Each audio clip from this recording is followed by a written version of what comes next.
नमस्कार दोस्तों, मैं एस्ट्रोलॉजर अमन कुमार आप सभी का हमारे चैनल एस्ट्रोलॉजर अमन कुमार में आप सभी का स्वागत करता हूं। दोस्तों, आज मैं आपको बताऊंगा कालसर्प दोष के बारे में कि कालसर्प दोष क्या होता है। देखिए दोस्तों, वीडियो स्टार्ट करने से पहले मेरी आप सभी से रिक्वेस्ट है कि आप इस वीडियो को पूरा देखिएगा और हो सके तो ज़्यादा से ज़्यादा इस वीडियो को शेयर कीजिएगा। वो दोस्तों इसलिए क्योंकि दोस्तों आजकल मैं देखता हूँ कि बहुत ज़्यादा फेक ज्योतिष और पंडित जो होते हैं वो लोगों को कालसर्प दोष के नाम से उन्हें बहुत ज़्यादा लूटते हैं और बहुत ज़्यादा ठगते हैं। वो ऐसे दोस्तों क्यों होता है? क्योंकि जो हमारे पास भी यहाँ पे लोग हमें मिलने आते हैं, अपने बच्चों की कुंडलियाँ लेके आते हैं, हम जैसे उनकी कुंडलियाँ दे के कहते हैं कि आपके बच्चे को तो कालसर्प दोष है, तो वो इतना ज़्यादा डर जाते हैं कि वो डर उनके चेहरे पे हमें साफ नज़र आता है। और उसी डर का दोस्तों बहुत ज़्यादा फेक ज्योतिष और एस्ट्रोलॉजर जो उनका फ़ायदा उठाते हैं और उसका उनसे बहुत ज़्यादा पैसे वो हेटते हैं। इसलिए दोस्तों मेरा सभी से रिक्वेस्ट है कि आप इस वीडियो को पूरा देखिएगा और ज़्यादा से ज़्यादा इस वीडियो को शेयर कीजिएगा ताकि आपको प्रॉपर कालसर्प दोष के बारे में सारा कुछ आपको जानकारी मिले। देखिए दोस्तों, वीडियो स्टार्ट करने से पहले ही मैं आपको एक चीज़ कह देना चाहता हूँ कि अगर आपको कालसर्प दोष है तो आपको जो डरने की 1% भी ज़रूरत नहीं है। जैसे मैं अपनी सभी वीडियोस में कहता हूँ कि अगर आपको कोई भी दोष है, कोई भी योग आपका चल रहा है तो उसका प्रॉपर एस्ट्रोलॉजी में उपाय अवेलेबल है। हमारे पास सभी चीज़ों के सोल्यूशन है। इसलिए अगर आपको ज़्यादा आपको डरा है कि आपको कालसर्प दोष है, ये हो जाएगा वो हो जाएगा, तो उनकी बातों में मत आइएगा, ठीक है। इसलिए मैं आपसे कह रहा हूँ कि आप जो इस वीडियो को पूरा ज़्यादा से ज़्यादा अपने दोस्तों के साथ शेयर कीजिएगा। चलिए दोस्तों, वीडियो हम स्टार्ट करते हैं।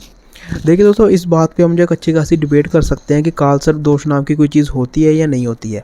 ऐसा दोस्तों मैं क्यों कह रहा हूँ? क्योंकि दोस्तों हमारे एस्ट्रोलॉजी के ग्रंथों में, शास्त्रों में, वेदों में, बुक्स में, किताबों में कहीं पर भी हमें जो है कालसर्प दोष के बारे में वर्णन नहीं मिलता। वर्णन छोड़िए दोस्तों, कहीं पर जिक्र भी नहीं किया गया है। तो इसलिए दोस्तों जो एस्ट्रोलॉजर जो वेदों में, शास्त्रों में बहुत ज़्यादा बिलीव रखते हैं, हालांकि मैं भी बहुत ज़्यादा बिलीव रखता हूँ, वो जो है ये कहते हैं कि कालसर्प दोष जो नाम की कोई चीज़ होती ही नहीं है। वो जो होता है वो राहु और केतु का प्रभाव होता है।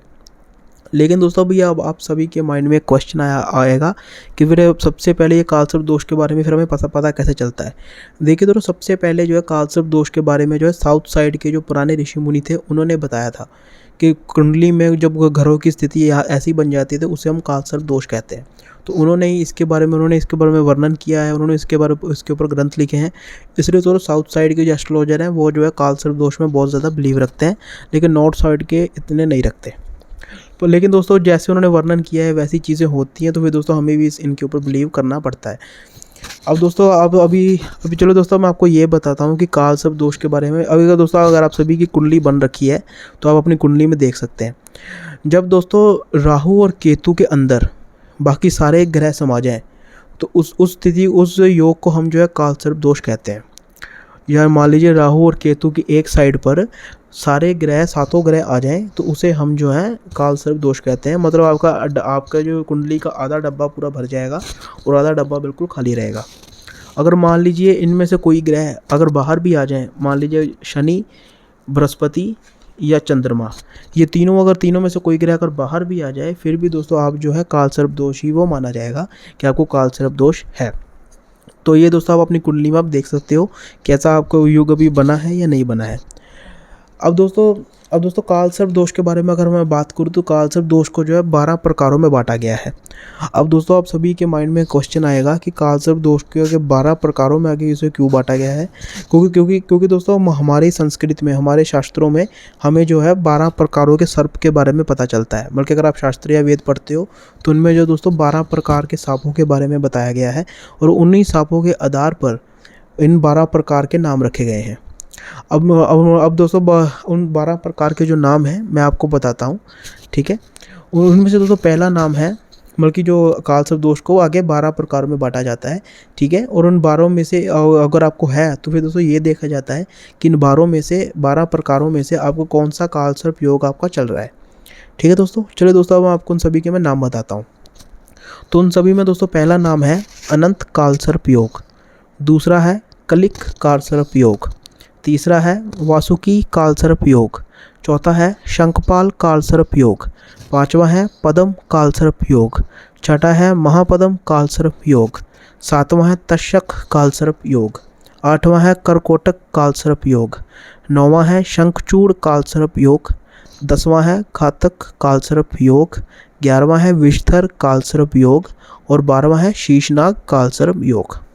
अब दोस्तों ये 12 मैंने आपको नाम बताया, ये जो दोस्तों के कालसर्प दोष को आगे 12 प्रकारों में बांटा जाता है। ये दोस्तों अभी मैंने आपको उन सभी के नाम बताए। अब दोस्तों आपके माइंड में ये भी क्वेश्चन आएगा कि अब हमें कैसे पता चलेगा कि हमारी कुंडली में हमें कौन सा कालसर्प दोष है। देखिए दोस्तों, राहु और केतु की पोजीशन से हमें पता चलता है कि आपको जो है कौन से प्रकार का कालसर्प दोष है। मतलब कि हम जो उसके लिए दोस्तों हमें आपकी कुंडली देखनी पड़ती है। कुंडली में हम देखते हैं राहु और केतु कौन से घर में विराजमान है, फिर उन घरों की स्थिति से हम जो है हमें पता चलता है कि आपको जो इन 12 प्रकारों में से कौन सा योग आपका चल रहा है। अब देखिए दोस्तों, अब आपका अगला क्वेश्चन ये भी आप सोच रहे होंगे कि अब इसके प्रभाव क्या होते हैं, किसके लक्षण क्या होते हैं, हमें कैसे पता चलेगा। देखिए दोस्तों, सबसे पहले तो कालसर्प दोष के प्रकार पर निर्भर करता है कि आपके ऊपर उसका क्या प्रभाव रहेगा।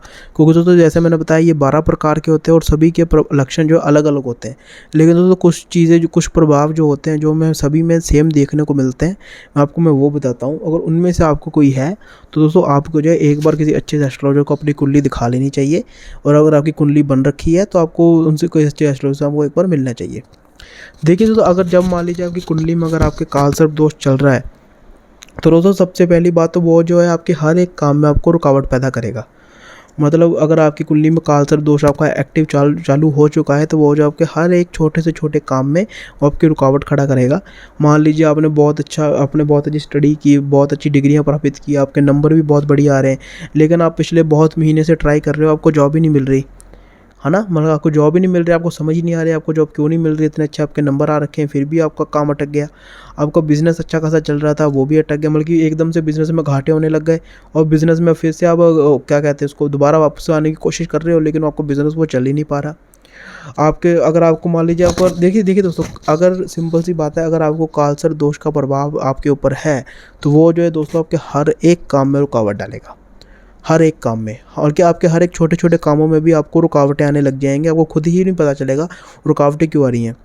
और दोस्तों आप आपस में रुकावटों की वजह से दोस्तों आपको जो अपने घर में भी सभी के साथ आपको थोड़ा लड़ाई झगड़े होने स्टार्ट हो जाएंगे, आपको थोड़ा सा शारीरिक कष्ट भी रहेगा। और दोस्तों कई बार तो हमने ये भी देखा है कि कालसर्प दोष के कारण आपको संतान के प्रति से भी कई बार सुख नहीं मिलता और उसके बाद आपको थोड़ा शारीरिक कष्ट भी आपको और ज़्यादा रहने लग जाता है। इसलिए दोस्तों मान लीजिए अगर आपको हर एक काम में, छोटे से छोटे काम में भी अगर आपकी रुकावट आ रही है तो आप ये समझ सकते हैं कि आपको शायद आपके ऊपर कालसर्प दोष का प्रभाव है। क्योंकि दोस्तों कालसर्प दोष जो है जब तक वो उसका प्रभाव आपके ऊपर रहेगा वो जो है आखिरी दिन तक दोस्तों आपकी परीक्षा लेता रहेगा। क्योंकि दोस्तों कालसर्प दोष ये दोस्तों एक ऐसा योग है, मान लीजिए देखिए दोस्तों, अगर मान लीजिए आपको कालसर्प दोष है, ठीक है, मगर मैं वैसे आप मान लीजिए अगर आपको कालसर्प दोष है तो इसमें जो दोस्तों कोई भी दो बात, इसमें कोई भी संदेह नहीं है कि आप जो है दोस्तों एक बुद्धिमान व्यक्ति हैं। आप जो है मेहनत करने से डरते नहीं हो। आपका जो है फ्यूचर जो दोस्तों बहुत अच्छा हो सकता है अगर आप थोड़ी मेहनत और लगन से अपने काम को पूरी निष्ठा से आप करें। देखिए दोस्तों कालसर्प दोष एक ऐसा योग अगर आपकी व्यक्ति की कुंडली में आता है तो जैसे हम कहते हैं ना कि अगर आप मेहनत करेंगे तो आपको फल मिलेगा, तो जरा सेम चीज़ ये ऐसे ही है। जैसे मान लीजिए अगर कालसर्प दोष आपकी कुंडली में चल रहा है तो जब तक दोस्तों वो चलेगा वो आपकी बहुत ज़्यादा परीक्षा लेगा, आपके हर एक काम में रुकावट डालेगा। लेकिन अगर पूरे विश्वास के साथ आप अपने काम की तरफ ध्यान दे के आगे चलते जाओगे तो जैसे ही दोस्तों कालसर्प दोष का प्रभाव आपके ऊपर हटेगा आपको एकदम से ही जीवन में वो 3 गुना 4 गुना तरक्की देगा। तो आपके हर वो छोटी छोटी बात पे आपको कठिनाइयाँ आएंगी, हर एक बात में आपको रुकावट आएगी। लेकिन दोस्तों आपने बस यही करना है कि अच्छे से एस्ट्रोलॉजर से मिलना है और इसका उपाय कराना है। तो दोस्तों एक बार जैसे ही आपने इसका उपाय करा लिया तो दोस्तों आपको जो एकदम से ही 2 गुना 3 गुना अपनी लाइफ में चेंजेस देखने को नज़र आने को मिलेंगे। कोई तो कालसर्प दोष का दोस्तों पहला प्रभाव यही होता है कि वो जो है आपके हर एक काम में वो रुकावट डालेगा ही डालेगा, हर एक काम में। पर लेकिन दोस्तों अगर आपको अपने ऊपर विश्वास है, अपने काम के ऊपर विश्वास है तो दोस्तों आपको तरक्की भी वो जो उतनी ही तेज़ी से दिलाएगा। इसलिए दोस्तों अगर आपको इनमें से कोई भी लक्षण अगर आपको देखने को मिलते हैं, आपके हर एक काम में रुकावट आ रही है, घर में लड़ाई झगड़े हो रहे हैं, आपका शारीरिक कष्ट रहता है, आपको क्या कहते हैं उसको अपनी बीवी से इतनी बन नहीं रही, अनबन रहने लग गए, लड़ाई झगड़े रहने लग गए, तो आप जो अपनी कुंडली की एक बार किसी अच्छे से एस्ट्रोलॉजर को दिखा सकते हैं। अब दोस्तों आपका अगला क्वेश्चन माइंड में क्वेश्चन आ रहा होगा कि चलो ठीक है अब इसके उपाय क्या हैं, है ना। अगर आपको कालसर्प दोष है तो आपको उसके उपाय क्या हैं। देखो दोस्तों सबसे जैसे दोस्तों मैं अपनी हर वीडियो में कहता हूँ दोस्तों सभी के उपाय अलग अलग होते हैं। सब जो बेस्ट उपाय है, जो आपके लिए सबसे सही रहेगा, उसके लिए जैसे मैंने फिर पिछली वीडियो में भी कहा था, उसके लिए दोस्तों आपकी कुंडलियाँ देखनी पड़ती हैं। आपको कौन सा कालसर्प का योग चल रहा है वो देखना पड़ता है। उसके बाद हम आपको एक बेस्ट उपाय हम आपको बता सकते हैं। लेकिन उसके अलावा दोस्तों कुछ उपाय हैं जो मैं अभी आपको बताऊंगा। अगर आपको है तो आप इनमें से कोई भी उपाय आप ट्राई कर सकते हो। देखिए दोस्तों, अगर आपको कालसर्प दोष है तो जैसे अगर आप जो है दोस्तों, मान लीजिए आप जो है शिवरात्रि को या नागपंचमी को या श्रवण शिवरात्रि को आप जो है कालसर्प दोष की आप पूजा करवा सकते हैं। अगर इससे जैसे ही दोस्तों आप पूजा करवाएंगे तो आपको जो है कालसर्प दोष का जो बुरा प्रभाव है वो सारा खत्म हो जाएगा और आपको जो बहुत अच्छे रिजल्ट जो है देखने को मिलेंगे। दूसरे नंबर पे दोस्तों, अगर आपको पता चला कि आपको कालसर्प दोष है आपकी कुंडली में, तो दोस्तों आपको जो है भगवान शिव की पूजा करनी चाहिए। घर में अब अपने भगवान शिव के पूरे परिवार की एक फ़ोटो रखिए, उनकी दिन में 2 बार उनकी पूजा कीजिए। और दोस्तों साथ साथ अगर आप हनुमान चालीसा का पाठ कर सकते हो तो और भी बेटर रहेगा रोज़। और दोस्तों अगर आप शिव जी के मंदिर में 40 दिन तक लगातार उन्हें सुबह अगर आप दूध चढ़ाएंगे पूरी श्रद्धा के साथ, तो भी दोस्तों कालसर्प दोष जो है वह ख़त्म हो जाता है। दोस्तों हर सोमवार शक्कर लेकर चींटियों को डालने से भी दोस्तों कालसर्प दोष का प्रभाव जो है वो कम हो जाता है। ये आपने लगातार 7 सोमवार या 11 सोमवार तो ये करना ही है। और दोस्तों एक उपाय और है, ये अगर आप करेंगे तो इससे भी आपका कालसर्प दोष वो खत्म हो जाता है। वो होता है कि दोस्तों मोर पंख होता है ना, मोर पंख को अपने पास रखना है, जहाँ अपने सिराने के नीचे रखना है, जहाँ आप अपनी पॉकेट में रखना है। अगर आप दोस्तों इसे 1 साल या 14 महीने तक अगर आप करोगे तो इससे भी दोस्तों आपका कालसर्प दोष जो है बिल्कुल ही ख़त्म हो जाएगा। बाकी दोस्तों अभी मैंने आपको जो कुछ 5-6 उपाय बताए हैं, आप इनमें से कोई भी उपाय कर सकते हैं तो आपका जो कालसर्प दोष खत्म हो जाएगा।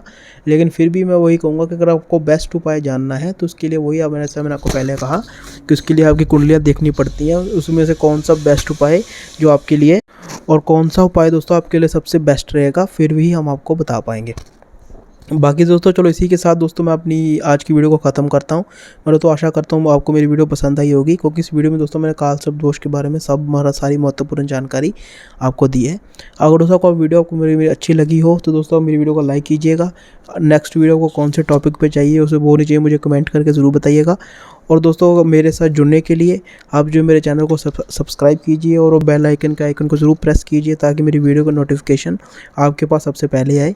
और बाकी दोस्तों अगर आप मुझसे बात करना चाहते हो या मुझसे मिलना चाहते हो तो स्क्रीन पे मेरे दोनों नंबर आ रहे हैं, आप मुझे कॉल कर सकते हो, मुझे व्हाट्सएप कर सकते हो। अगर आपने कुछ जानना है या कुछ भी पूछना है या कोई आपका क्वेश्चन है तो आप मुझे कॉल कर सकते हो या मुझे व्हाट्सएप कर सकते हो, मैं आपका जवाब जरूर दूंगा।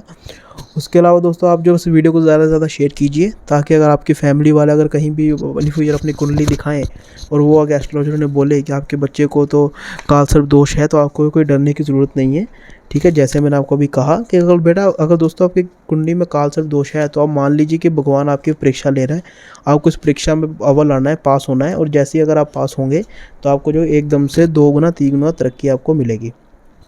बाकी दोस्तों मेरी पूरी वीडियो को देखने के लिए, सुनने के लिए आप सभी का बहुत बहुत धन्यवाद।